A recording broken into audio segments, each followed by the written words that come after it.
Dear students, today we will see what do we mean by UJT, that is Unijunction transistor. So here I have written the name Unijunction transistor. Uni means one, so it is having one junction. It is called as one junction transistor. Okay. So if you see the structure, if you see this is a N-type bar. N-type bar. It is an N-type semiconductor bar which is lightly doped. That means the amount of majority carriers electrons are lightly concentrated. It is lightly doped. Okay. And in this N-type semiconductor, we are going to alloy a heavily doped P-type semiconductor. So here you can see this structure. You are having an N-type bar. This is a bar. And in this lightly doped N-type bar, we are going to induce a heavily doped P-type semiconductor. So majority charge carriers for this will be holes. Okay.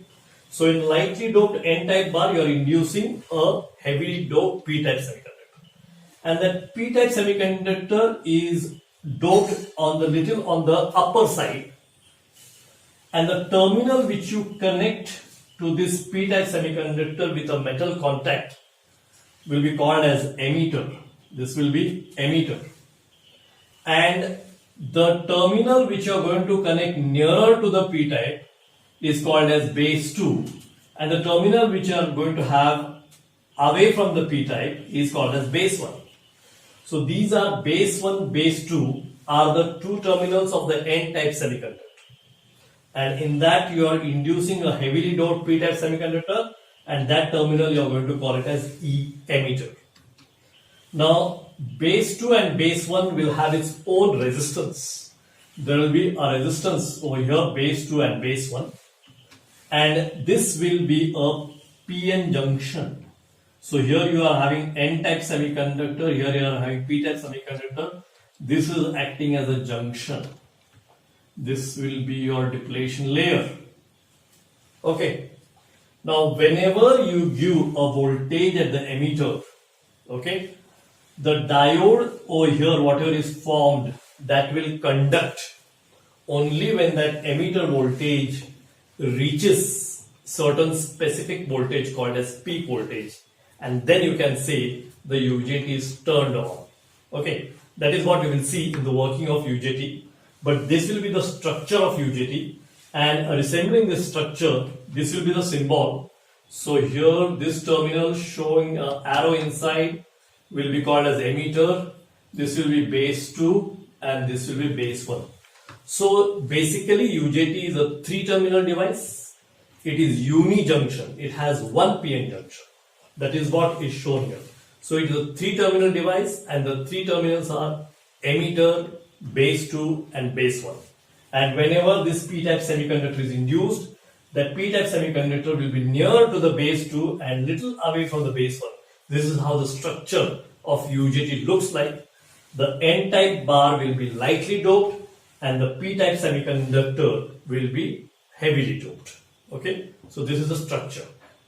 Now students, we will see the equivalent circuit of UJT. Now this is how the equivalent circuit of UJT is shown. If your UJT was like this, base 2, base 1, this is P-type, this is emitter.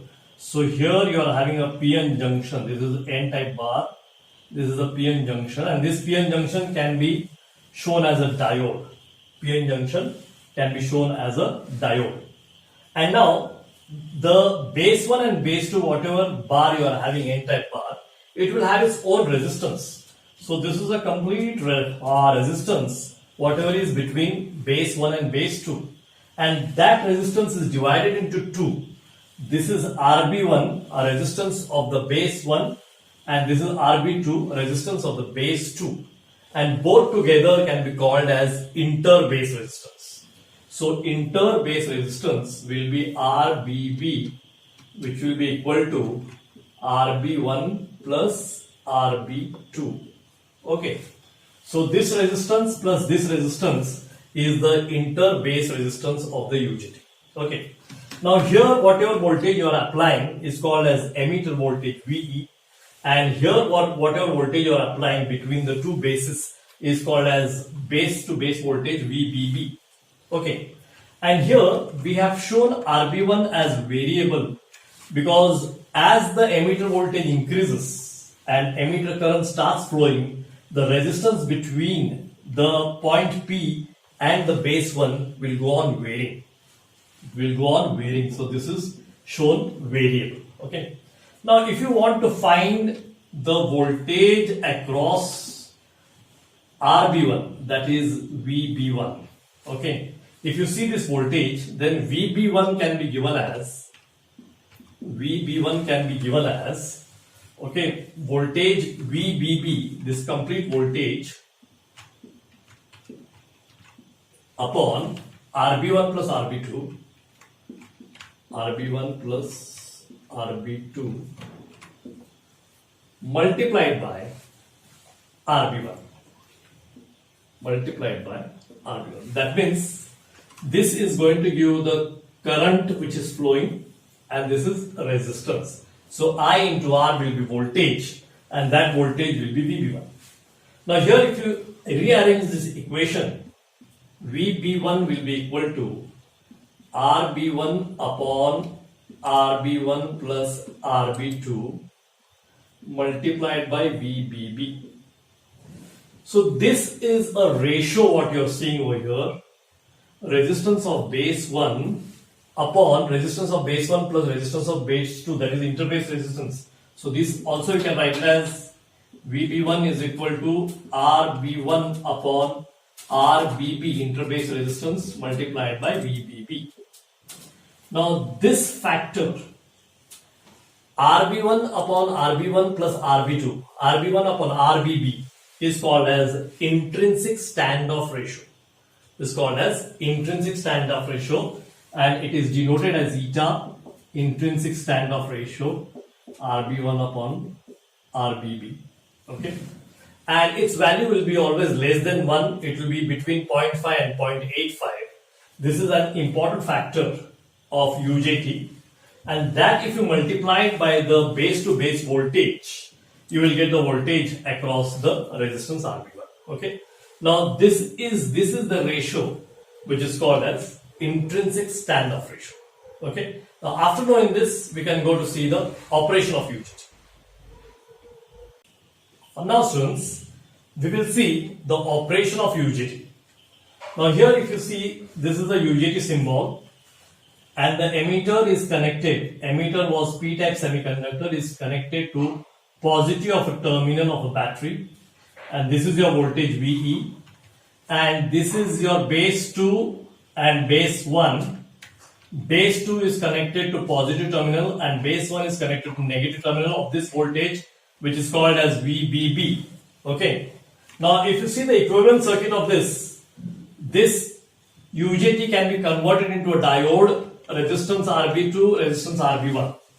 And here you can see the emitter voltage VE and here you can see the voltage between base to base. Okay. Now here, if you see the reverse voltage, whatever we are having, because this is the applied voltage. This is the applied voltage. VE is the applied voltage. And if you want this diode to be conducted, if you want the diode to work, then the voltage VE should be greater than VBB and VB. VBB and VB.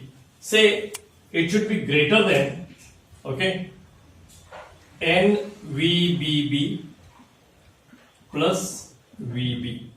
NVB plus VB, where N is the intrinsic standoff ratio. So when VE is equal to NVBB plus VB, or if N is very small over here because it's RB1 upon RB1 plus RB2, N is very small, you can call it as VBB plus VB, then that voltage, when the emitter voltage becomes equal to the sum of those voltage, then this diode will conduct. That means it will overcome its barrier. If you take a silicon, it will be 0.7 volt. If you take a germanium, it will be 0.3 volt. Now that barrier and this voltage, both together have to be overcome, and then only the current can flow like this, then only diode can conduct. Okay, now that value of this voltage plus this voltage, which is opposing the emitter voltage, that value of this sum of these voltages is called as peak voltage. That means VE, if you are saying, is equal to VBB plus VB, because intrinsic standoff ratio is very small, then this sum is taken as peak voltage VP. So when emitter voltage you increase, it reaches a peak voltage VP, which is the sum of this voltage and this voltage. Then at that time the diode will conduct, and you can say the UJT turns on. This is how UJT is triggered. This is how UJT is turned on. UJT is fired. Okay.